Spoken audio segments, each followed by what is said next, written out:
क्या बोले? हेलो। क्या बोले प्रज्वल? हाँ सर, एक क्वेश्चन था सर। हाँ हेलो। हाँ हाँ, आ रही हाँ है सर, वॉइस, आ रही सर वही है। नहीं समझ रहा था, जैसा अपन 3 महीने का बना रहे तो फिर एक ही डाटा आएगा ना, तो फिर अगर से एक ही डाटा लिए तो फिर उसका जो 90% जो बचा रहेगा वो आएगा नहीं, इसलिए फिर दोनों डाटा लेना पड़ेंगे ना वहाँ पे। यस करेक्ट, क्योंकि अप्रैल में ओवरऑल कितना पैसा पेड हुआ हमें वो निकालना है। हाँ ठीक सर। है, तो क्लियर है आपका हाँ क्वेश्चन? सर। हाँ सर, क्लियर है सर। ओके, तो हम लोग यहाँ पर थे, जो अभी जस्ट हमारा सेशन ऑफ हो गया था, तो हम लोग ये 50% कर रहे थे कि जो वेजेस का 40,000 पेमेंट देना है, इसका 50% हम सेम मंथ में दे देंगे, लेकिन बचा हुआ 50% हम अगले महीने में देंगे। तो मेरे पास ये 40,000 तो तुरंत जनवरी में चली जाएंगे, उसमें से 20,000 और बचे हुए 20,000 अगले महीने मतलब फरवरी में जाएगा। अच्छा, ये 36,000 है क्या? तो 18,000 आएगा, ये 18,000 आएगा, क्योंकि ये 36,000 है ना, तो ये 18,000 आएगा। 18,000 तो ये 36,000 का आधा 50% तुरंत पेड हो गया, बचा आधा 18,000 अगले महीने में। फिर 47,000 का आधा कितना होता है? 47,000 का हाफ 23,500 23,500 23,500 उस महीने में, और बचा हुआ 23,500 अगले महीने में। फिर 98,000 का आधा निकालो, 49 49,000 उसी महीने में, बचा हुआ 49,000 अगले महीने में। सर हाँ सर, ये मार्च में 44,000 है ना? एक मिनट, थोड़ा ना क्लियर लिख लेता हूँ, क्योंकि वो वर्ड मुझे ही नहीं दिख रहा है, तो आपको क्या दिखेंगे? हाँ, बराबर 44,000 है। सर फिर हाफ 22,000 होगा। यस, कर दिया करेक्ट। कितना कितना आ जाएगा? 22,000 और 22,000 करेक्ट। और फिर उसके बाद आपके पास 48,000 का डेटा है। सॉरी, ये 98 नहीं है, 48,000 है। ये था हमारे पास 48,000। मई में हमारे पास था 40,000, फिर 90 जैसा दिख रहा है। ये है 40,000, और जून में हमारे पास था 36,000। ओके, तो अप्रैल का आधा कितना होगा, ये भी करेक्ट करना पड़ेगा। 48,000 का हाफ कितना होगा? 24,000। 24,000 और 40,000 का हाफ कितना होगा? 20,000। 20,000 और ये 36,000 का हाफ कितना होगा? 18,000 और 18,000। बट अपने को उतना जाना ही नहीं है, अपने को तो कौन से महीने का निकालना है। देखो, अपने को जनवरी में टोटल कितना पेड हुआ इसकी जरूरत नहीं थी, बट हम वर्किंग नोट बना रहे इसलिए निकाल दिए। हमारे पास फरवरी में टोटल कितना पेमेंट हो रहा है, जरूरत नहीं है, फिर भी हम निकाल दिए 38,000। जरूरत नहीं थी बट फिर भी निकाल दिया। मार्च में कितना जा रहा है, जरूरत नहीं थी, फिर भी हमने निकाल दिया 40,000।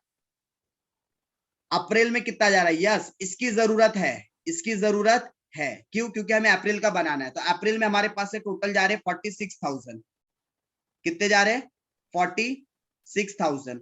फिर हमारे पास अप्रैल के बाद मई मंथ में कितना जा रहा है, मई की भी जरूरत है हमें, तो मई में कितना जा रहा है? 44,000। 4,000। और हमारे पास से जून में कितना जा रहा है, तो जून का डेटा मैंने ये लिखा है, 38,000। ठीक है, ये जून का डेटा है।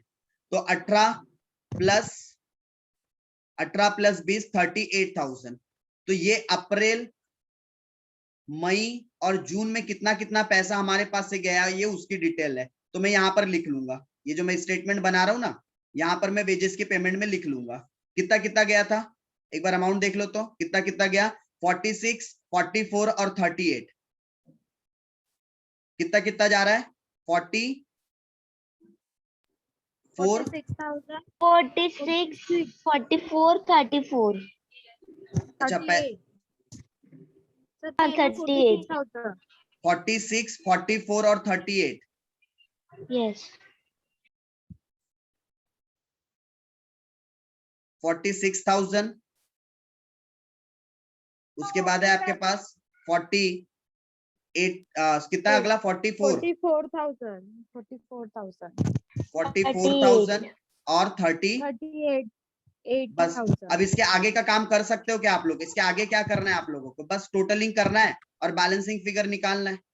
ठीक है, तो टोटल रिसिप्ट में देखो हमारे पास कितने पैसे आ रहे हैं, ये 20,000 और ये 180, कितने आ रहे हैं टोटल? 2 लाख। और ये 2 लाख में से 80 कितना 85,600 85,600 था ना? हाँ, 85,600 प्लस 46,000 प्लस 14,000, 14 मतलब 14, प्लस करो तीनों को, 1,45,600 1,45,600 45,600 तो माइनस करके कितना आता है? 1,45,600। ये मेरा कैश पेमेंट आ गया। Total cash 54,100 okay, total cash payment कितना आ गया बोल रहे हो? माइनस करके क्लोजिंग कैश 54,400 54,400। बस ये बैलेंस अब ओपनिंग बन जाएगा आपके लिए, तो ये ओपनिंग में डाल दो 54,400। मैं थोड़ी स्क्रीन छोटी कर देता हूं ताकि एक इसमें ना आप लोगों को दिखे। ठीक है, अभी दिख रहा है पूरा एक इसमें?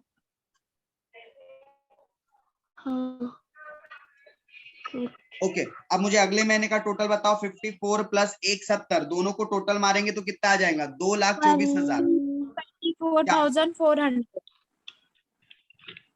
और ये तीनों की एक्सपेंसेस की टोटल मारो, कितना आता है? आई गेस 1,55,000 आना चाहिए। 1,55,000 माइनस करोगे तो बैलेंस की फिगर आई गेस 69,400 आना चाहिए। 69,400 तो ये जून का, मई का क्लोजिंग, जून का क्या बन जाएगा?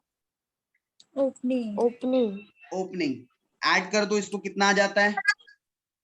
2,29,400 फिर सेम इसकी टोटल करो, कितना आता है? आई गेस 136 आता है, 1,36,000। तो माइनस करके बचेगा 93,400। एक बार देख लो तो टोटल वगैरह, इसे हम नाम दे देंगे क्लोजिंग कैश बैलेंस। मतलब हमारे पास इतना इतना क्लोजिंग कैश बैलेंस बचा है। So this is all about the question number 5। तो क्वेश्चन नंबर 5 भी मैंने पूरा ही सॉल्व करवा दिया।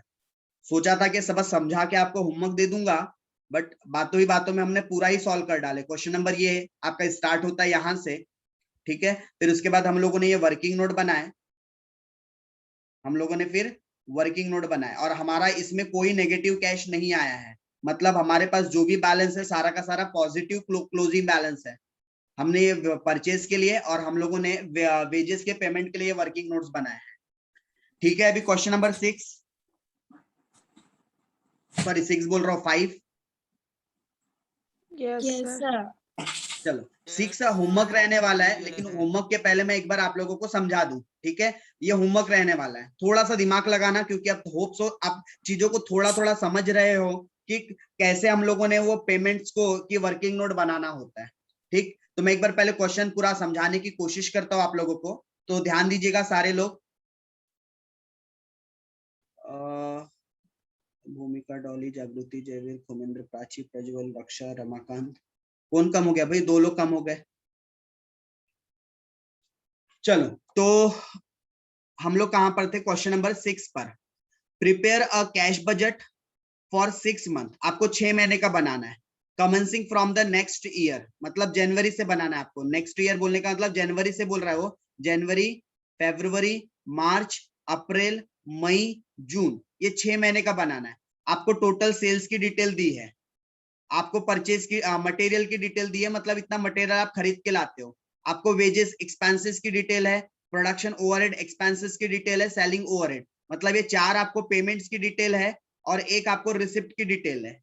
आपको ओपनिंग कैश बैलेंस बता दिया कि जनवरी में आपके पास 10,000 का ओपनिंग कैश बैलेंस है। फिर आपको क्या बोलता है दूसरे पॉइंट पे कि आपने एक न्यू मशीन इंस्टॉल्ड किया है 30,000 रुपए का, वो भी उधारी में लाए हो। ठीक है, मतलब मशीन तो आ गई लेकिन पैसे गए नहीं। अच्छा, to be paid in 2 equal instalment, ये आप पैसे पे करोगे 2 इक्वल इंस्टॉलमेंट में, मतलब 15,000 15,000 ऐसे करके आप 2 इंस्टॉलमेंट में पेड करने वाले हो। कब? इन मार्च महीने में एक और अप्रैल महीने में एक। मतलब जब आप ये बजट बनाओगे ना, तो आपके मार्च महीने में और अप्रैल महीने में आपको एडिशनल 15,000 का पेमेंट लिखना पड़ेगा। किस नाम से? मशीन परचेज के नाम से। ठीक है, आपने मशीन पेमेंट ऑफ मशीन, ठीक है, पेमेंट ऑफ मशीन के नाम से आपको ये 15,000 15,000 कहाँ लिखने हैं, मार्च के मंथ में भी लिखने और अप्रैल के मंथ में भी पेमेंट लिखना है। सर दिखाओ तो कैसे बोलना चाह रहे हो आप, 1 मिनट। ये हमने सॉल्यूशन किया,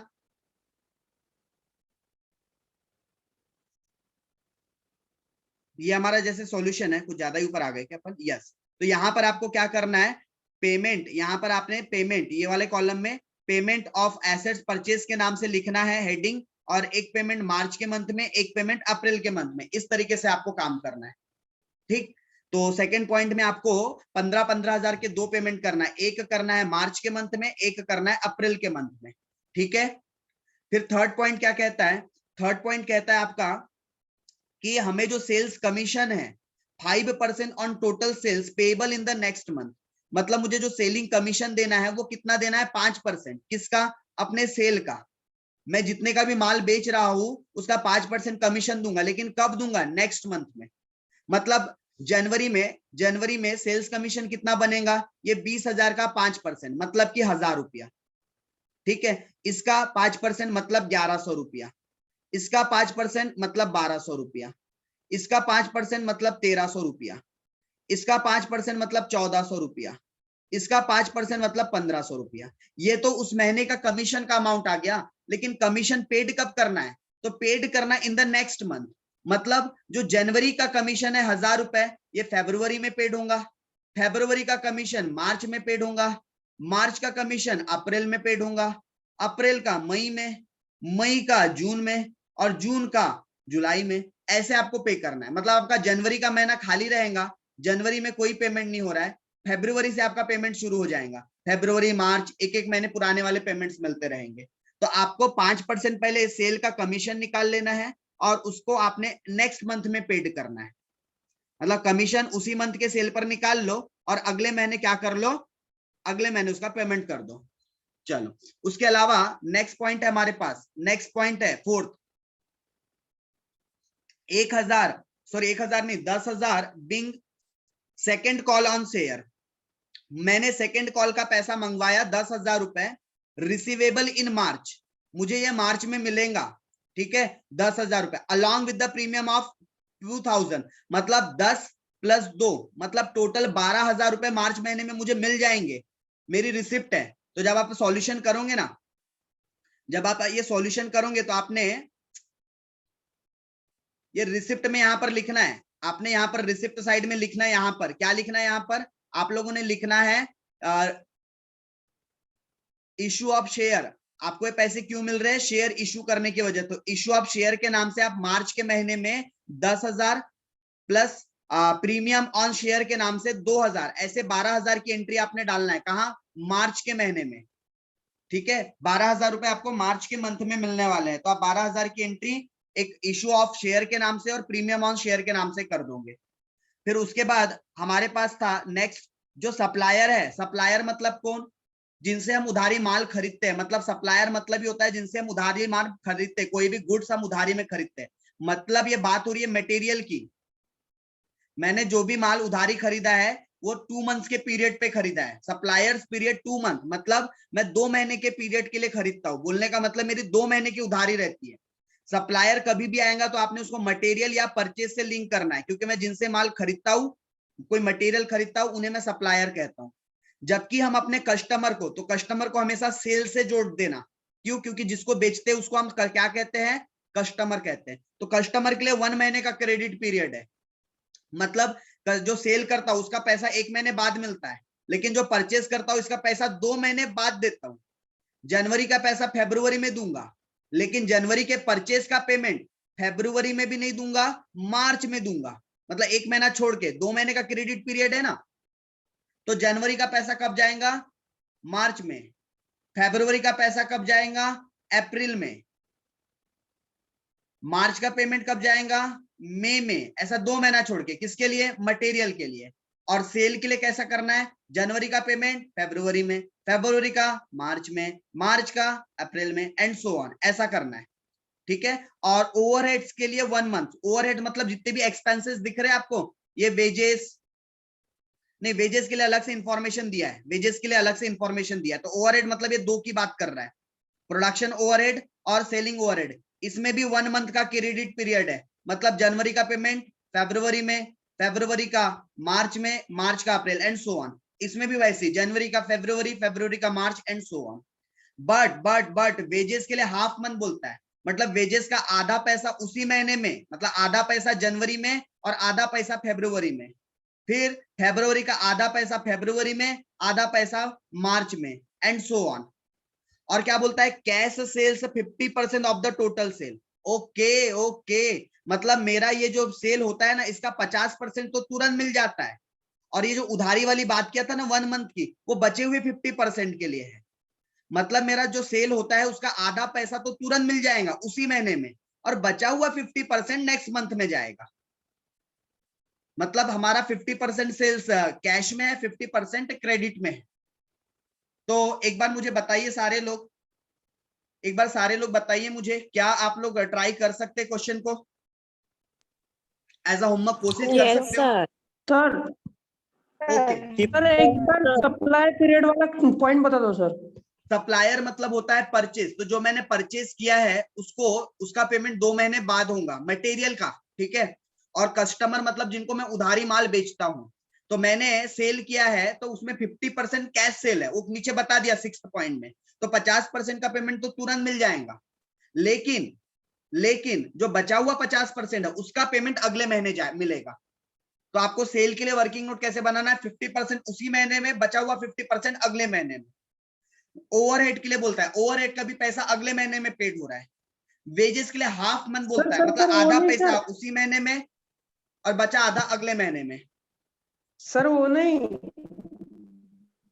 हम्म, सप्लायर पीरियड जो है सर 2 मंथ वाला, वो बताओ सर एक बार। तो वो भी तो बताया ना अभी। सप्लायर मतलब जो आप जिनसे उधारी में माल खरीदते हो, तो आपने जो मटेरियल खरीदा है, मटेरियल परचेज, आपने जो परचेज किया है उधारी में, मटेरियल सामान जो खरीदते हो, वो सप्लायर का मतलब होता है जिनसे हम उधारी में कोई सामान खरीद रहे हैं, उन्हें हम क्या कहते हैं, सप्लायर कहते हैं। जिनसे हम क्या करते हैं, उधारी में कोई सामान खरीदते हैं, उन्हें हम सप्लायर कहते हैं।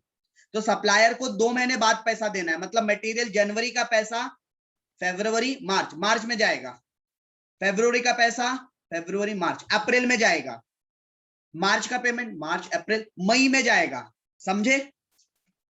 हाँ सर समझ गए सर, वो और मंथ का कैलकुलेशन नहीं समझ रहा था सर।